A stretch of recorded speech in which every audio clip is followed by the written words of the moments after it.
Hello to everyone in Sweden, where I wish I was right now. I am sad to be making this video instead of getting on an airplane. But unfortunately, as life goes, real life and some other issues that I can't control have gotten in the way of my ability to travel. And so I'm sorry about that. But on the other hand, I'm happy to be able to post this video and share my story with you and perhaps with other people who are needing a little bit of hope and are interested in hearing a little bit about the journey that I've been on. So I'm going to take you through a few slides and just share my story as concisely as I can, and then talk to you a little bit about some of the benefits and also the limitations of the micronutrient formulation. It does an awful lot, and there are many things that it doesn't do as well. So I'm hoping to be able to shed some light from the perspective of a patient perspective. I've used the micronutrient formulation for 18 years as a means of no longer having to be medicated or hospitalized, and being able to control my moods in a way that I was never able to do when I was using traditional or medical means. My husband Dana and I were married when we were 18 and 22. I don't know that my husband saw what was going on with me, but in retrospect it was extremely obvious that I was struggling with mental health problems. About a year and a half after we were married, I gave birth to my baby boy James. I really tried to be a good mom, but I was lacking some skills, and then I was also lacking feeling. And ultimately I was diagnosed with postpartum depression. I started medication for postpartum depression the way my doctor wanted me to, and within 5 weeks I was experiencing an extreme mania, and on the way back to the doctor's office I literally tried to throw myself out of a moving vehicle. And I started to see in myself a lot of what I had seen in my mom. My mother was a beautiful person. She was generous and kind, and I believe that she was good. But she had bad days too, and her bad days were violent. And when we lost my mother to suicide, it was the weekend that I turned 21, and my little boy was barely a year old. At my mother's funeral, I came to understand that her suicide wasn't the first in the family. And that was a painful discovery, because I realized I was next in line, and it was painful for me to see that it would be an expected course of action for me to take my life. It took me a long time to understand why it was that my grandfather's suicide hadn't been talked about openly, and why my mother's illness seemed to be an embarrassment. It was an embarrassment in our immediate family, where it wasn't talked about and she wasn't encouraged to get help. And it was also an embarrassment in her extended family, where everybody was in denial and really refusing to acknowledge that that this illness ran in our family, that there was a genetic connection. And I felt betrayed by that, because it left me feeling very much alone in a room full of people who were just like me, and for some reason didn't want to admit it. But I came to understand something about family shame, and I think that there's a generational thing. I hope that in our modern world we're getting past that and recognizing that illness can be resolved and that there are a myriad of answers that can save a life and make life worth living. But when my grandfather was diagnosable, the current treatment of choice was actually lobotomy. And so that's not something that you would really want to sign up for. I can't imagine going and seeking treatment and saying, gee, I hope that they can help me with my moods with a lobotomy. And yet it really was the best treatment of choice in the 50s. In the 60s, of course, we turned to a chemical lobotomy, and with very, very harsh medications that actually created Parkinson's symptoms and all sorts of other extreme side effects for the people who used them. But there was some relief for the family and even perhaps for the sufferer in taking these medications. But again, not something that you would really want to sign up for. So when lobotomy and harsh medications and forced sterilizations were the answers of the day, mental illness was something to be ashamed of. So I decided that I would do better than my grandfather and my mother, and I would not commit suicide, and I would be the very best medical patient ever. I did everything that my doctor told me to do. I realized in looking back at some of my records that the treatments were so useless for me in many ways that the doctor suspected I wasn't taking my medication. But in fact, I was religious about doing what I was told and taking my medication. This is a self-portrait that I drew during one of my hospitalizations on September 22nd, 1995. And it was a terrifying hospitalization for me. I was quite suicidal and quite psychotic. At this point, I had been put on Haldol as a medication, and so you see my helmet that keeps the light from coming into my head. You can see that I have, my heart is yellow and broken and outside of my body. I've got electric shocks coming from my hands, my feet, and I'm walking on a tightrope that's not tight. And so it was I was expressing that this was a treacherous journey for me, and I was very, very close to slipping into a deep and dark abyss. We were concerned about our little boy too. He was 3 at the worst points in my illness, and he had already been diagnosed with oppositional defiance disorder and ADHD as a 3-year-old. And there was some exploration about medications that might be appropriate for him, but my doctor was concerned, given my poor reaction to medication and James's age, he was concerned that that would be a dangerous choice for him. And I'm really grateful that the doctor chose not to medicate James at that age, because it wasn't long before our search for some kind of hope came to fruition. I'm going to lean on another video that I had made while doing a presentation. Just take a little excerpt from The Light of Discovery.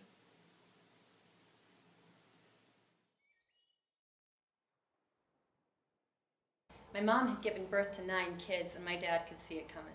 Like a train out of control, he could see it. And the younger children were showing symptoms much earlier than I did. And he was absolutely desperate. You've never seen a desperate dad like that.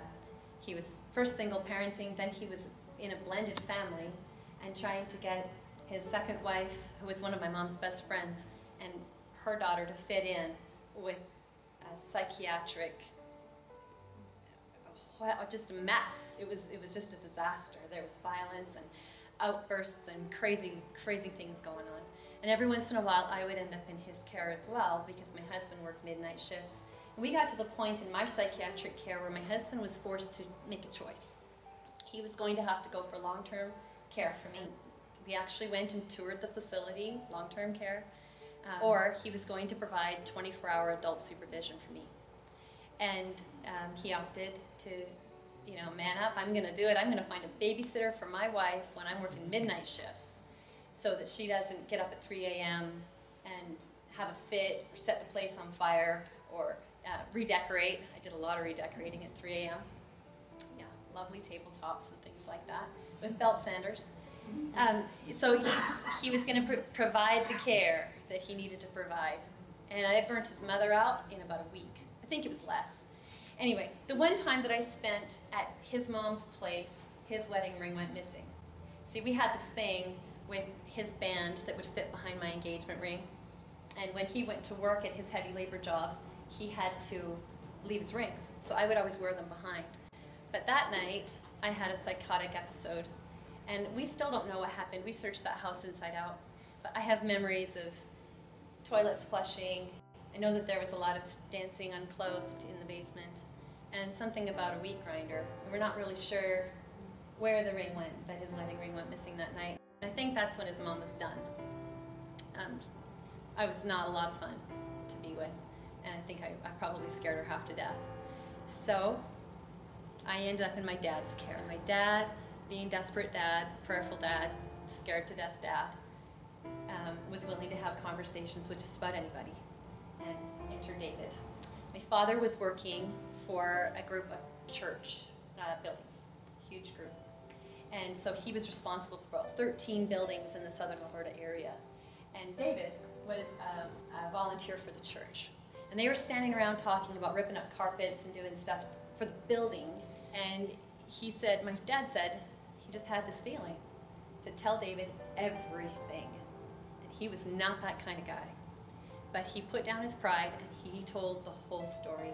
And when he got to the part about me in the hospital on a 5-drug cocktail and drooling and can't raise my 3-year-old son and not allowed to be alone, and he got to the part about Joseph, my brother, who was psychotic, who they had to take his bedroom door off because he put so many spikes in it, and they found all the sharpened metal pieces that he was hiding under the bed.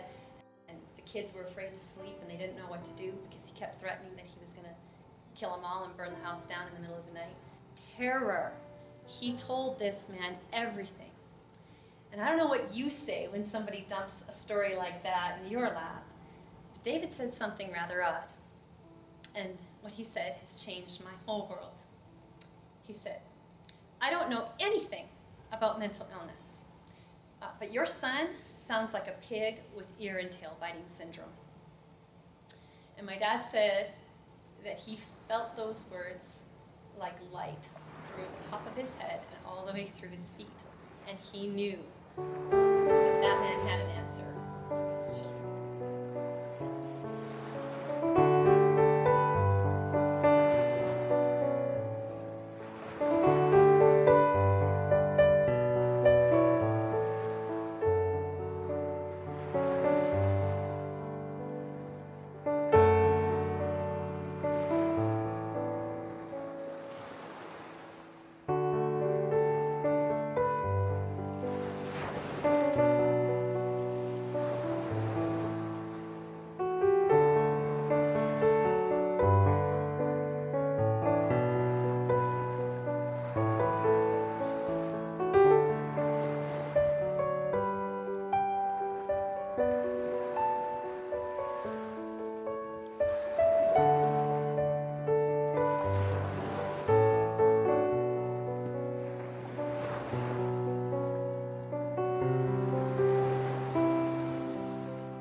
So the bottom line is, it worked for me.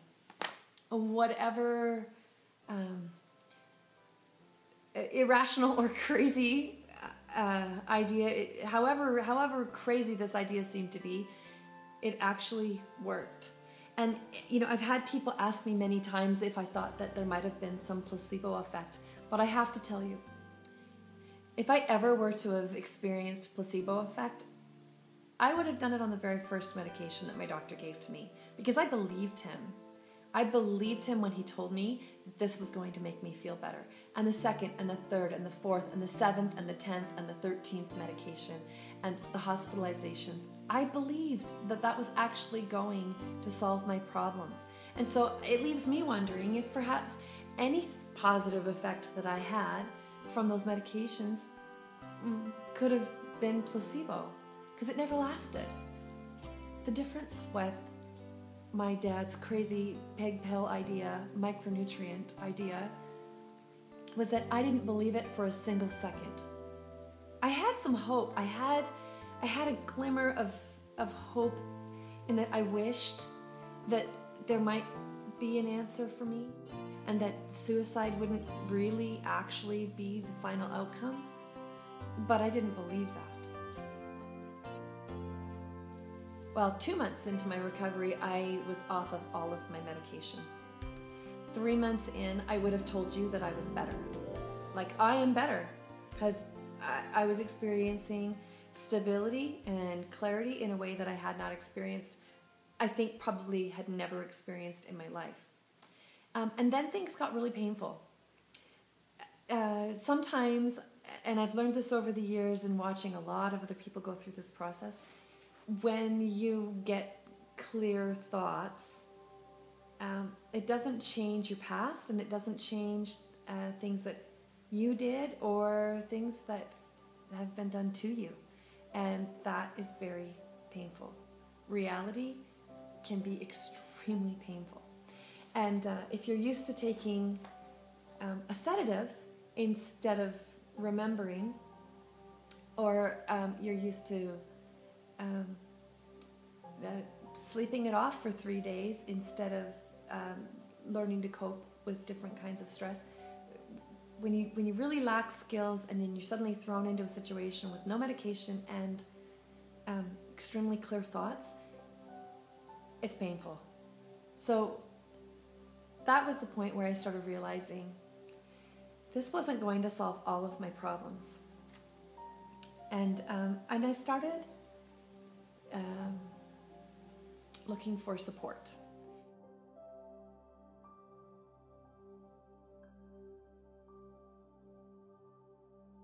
So I'm a mom with a high school education. I've done a lot of reading and looking at things over the years, but I'm not going to pretend to understand why I'm better. But I would like to share with you some of the logic that has helped me to understand how I can be better still, and how I can break the cycle for my children. Clearly, there's a familial cycle. Grandpa, mom, me, my siblings, and absolutely my little boy, James. And so, I'm not trying to make up theories, but I've had to come up with my own logic and then be able to extrapolate that and bring it into my family life and figuring out how not to have my children go down the same road that I've been. So you've all heard of the nutrient deficiency theory, which is depleted soils producing depleted foodstuffs.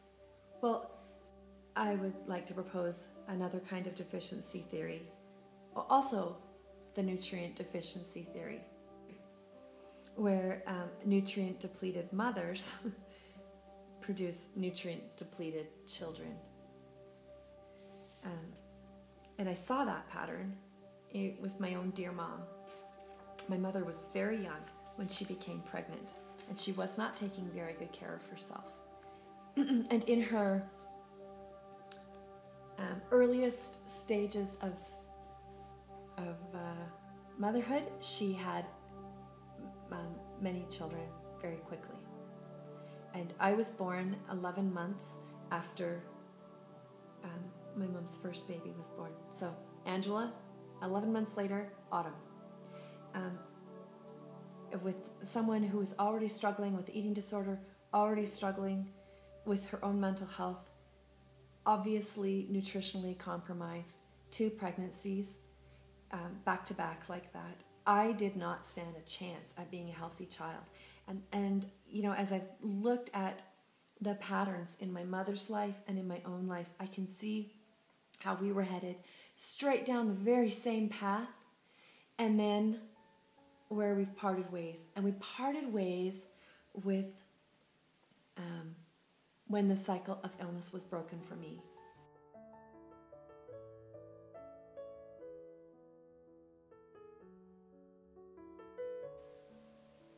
I believe that I entered the cycle at micronutrient deficiency. Given my mom's history and her inability to magically produce ingredients that simply were not available to her or to me, I started out life as a sickly, allergic, miserable child. And I'm certain that I was a great source of stress for my mom. And I can also tell you that she certainly was a great source of stress for me. She said that her mental illness started the day that I was born, and I believe her. I also think that she had a lot of predisposition, and I think that my pregnancy probably pushed her over the edge. And so we fed ourselves into the cycle with symptoms and behaviors, and ultimately created a lot of stress and trauma for each other. And I think that this is an interesting point on the cycle. Stress and trauma leads to digestive disorder. And that is a very difficult place to break it.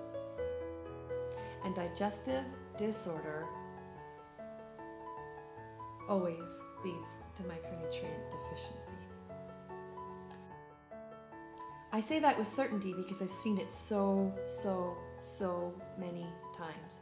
And the only reason that you know that somebody has these deficiencies is that when you feed them the food that they're missing, they change and they feel different. And that is an amazing thing. I understand that coping with real life stress also requires a skill set. But I think that there's something about the way that we filter information. In a healthier brain, with a healthier organ, maybe just with the balance of whatever's going on up there. This is me and my high science. Just whatever the balance is that's happening when people are using the micronutrients, it changes the way that they feel about reality. And it's fascinating to me because I see it over and over again. Neighbors who just average healthy people who are now using the formulation in low doses just because they feel better. They handle the day-to-day stressors, the getting up, the getting the kids ready, the taking care of things, workplace drama, whatever. They just handle it better when they use the formulation. And I think that that's fascinating. So when I look at my recovery and I say, okay, in the initial stages, I enjoyed increased clarity. I didn't always enjoy it, but I had increased clarity.